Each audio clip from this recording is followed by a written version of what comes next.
Terima kasih untuk support and sampai jumpa lagi.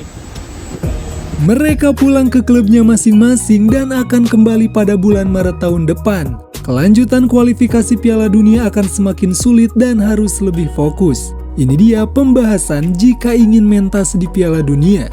Here we go. Setelah kita dihajar habis oleh Jepang dengan skor 4-0 di rumah kita sendiri dan berhasil memulangkan Arab Saudi tanpa hasil apapun, Garuda menjadi perbincangan dunia dengan berhasilnya menduduki klasemen 3 pada kualifikasi Piala Dunia. Memang bukan tanpa alasan, kalah dari Jepang dengan skor mencolok adalah hasil yang fair bagi Jepang karena mereka memang jauh di atas kita dan kita masih rendah untuk urusan kekompakan dan kekuatan tim.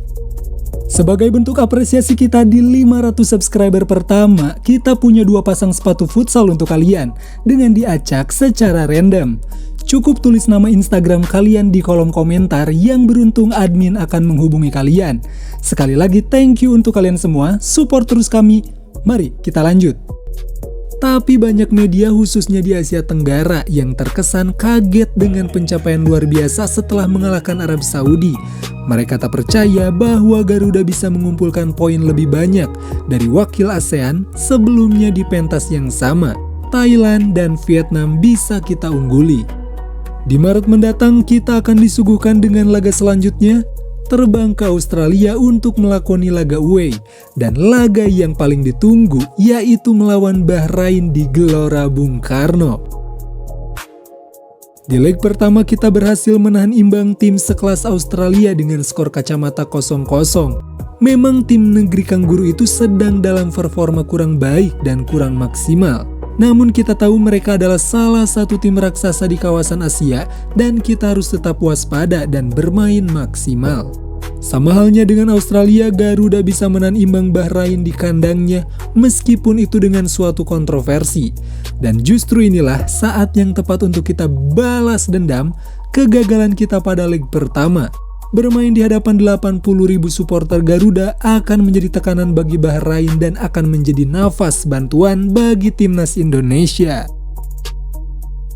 Jika melihat dengan realistis dengan performa kurang maksimalnya dari Australia, mungkin kita bisa menahan imbang kembali dan kita mungkin di atas angin ketika berhadapan dengan Bahrain. Disclaimer, ini hanya melihat secara realistis. Keputusan ada pada para pemain dan tim untuk bisa memaksimalkan sisa laga. Kalau dari kita pribadi sih, kita bisa mencuri 4 poin dari 2 laga pada Maret mendatang. Untuk sapu bersih 6 poin, memang tak ada hal yang mustahil, tapi perlu kerja keras dan keajaiban. Intinya, support terus dan semoga kita bisa meraih poin yang kita inginkan.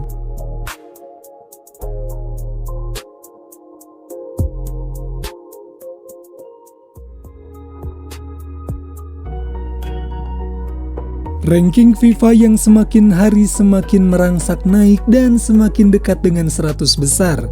Meskipun bukan perkara yang mudah, namun siapa sangka dan tak ada hal yang mustahil dengan skuad yang ada sekarang.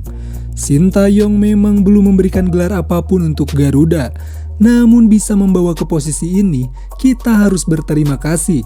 Proses dan progres akan kami tunggu kembali, meraih apa yang kita inginkan bersama. Enggak muluk-muluk, tapi emang berharap sih, ini mah semoga tersemogakan aja ya, bisa imbang lawan Australia, mendapat 3 poin penuh ketika melawan Bahrain dan Cina, dan let it flow ketika berhadapan dengan Jepang. Jika skenario ini berhasil, kita bisa mengumpulkan 7 poin dari 4 laga sisa, dan mengemas 13 poin. Gimana? Realistis gak kalau gini? Atau gak tahu diri? Enggak. Kita hanya menggambar peta kekuatan saat ini aja, tapi harus tetap diamini dan dijawab dengan permainan maksimal. Bahrain memang secara mental akan berhasil ditaklukkan di hadapan puluhan ribu supporter kita. Namun tetap jangan meremehkan, seperti kala kita bertemu Cina pada leg pertama yang di atas angin bisa meraih poin penuh. Malah kepleset. So, persiapan pada bulan Maret harus lebih ditingkatkan. Bener gak? Melihat di pertandingan selanjutnya, Cavendish yang semoga dalam performa terbaik.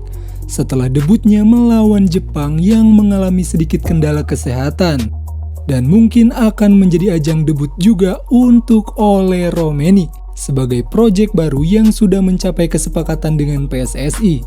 Dengan ini, jika full squad dan dengan kondisi 100% fit, maka akan menjadi modal untuk laga selanjutnya. Kevin Dix yang secara ramai dirumorkan dengan didekati oleh klub Liga Jerman, Borussia Mönchengladbach. Semoga ini juga menjadi daya tarik dan motivasi tersendiri untuk progres permainannya. Marcelino yang masuk dalam daftar sebagai bintang muda di Asia versi FIFA bisa menambah motivasi untuk lebih mengembangkan permainan. So, tetap ikuti dan dukung perkembangan timnas Indonesia bersama PSSI yang sedang dalam tahap membenahi sepak bola tanah air. Bukan tidak mungkin 5 atau 10 tahun ke depan Garuda bisa konsisten bertengger sebagai tim besar di kawasan Asia sebagai wakil dari ASEAN. Bisa menggeser Vietnam dan Thailand dari tahta sebagai wakil yang selalu konsisten dalam beberapa tahun ke belakang. Akan terjadi jika program pengembangan terus dilakukan dengan baik, dengan membenahi dan memperhatikan kekurangan struktur sepak bola dari segala aspek dimulai hal dasar hingga menjadikannya lebih profesional. Ranking FIFA resmi terupdate dan inilah ranking tim Asia Tenggara terbaru per 28 November. Thailand ada di posisi 97 dunia dan masih menjadi tim peringkat pertama di Asia Tenggara. Diikuti Vietnam di posisi 116, padahal pada tahun 2022 mereka berhasil masuk 100 besar, tepatnya di posisi 96. Di posisi ketiga ada Indonesia yang berhasil merangsak ke ranking 125 setelah mengalahkan Arab Saudi, pencapaian dari Sintayong. Di posisi 4 ada Malaysia yang turun ke posisi 132 dunia yang tersalip oleh kita. Dilanjut ada Filipina di posisi 149 dan Singapura di posisi 161. Jika melihat kedua tim ini, mereka belum ada progres signifikan bahkan menurun. Myanmar di posisi 167 dan Kamboja di posisi 180. Dilanjut Brunei Darussalam di posisi 184, Laos di posisi 186. Dan terakhir ada Timor Leste di posisi 196. Dengan ini, push rank yang dilakukan Garuda lumayan berhasil dan ada kemungkinan masuk rank 120 di tahun 2025. Dan apakah Sintayong dan skuad bisa melanjutkan push rank? Let's see. Gimana Lobs, tanggapannya dengan dua laga menghadapi Jepang dan Arab kemarin? Dan gimana komentar dan prediksi untuk pertandingan selanjutnya? Kita diskusi di kolom komentar. Support channel baru supaya banyak pengembangan. Mereka pulang ke klubnya masing-masing dan akan berkumpul kembali di Maret mendatang. Siapa yang gak sabar pertandingan selanjutnya? Apalagi lawan Bahrain. Terus ikuti perkembangan timnas dan para pemain di klubnya masing-masing. Mungkin segitu dulu konten kita kali ini, kita ketemu di konten selanjutnya. Bye!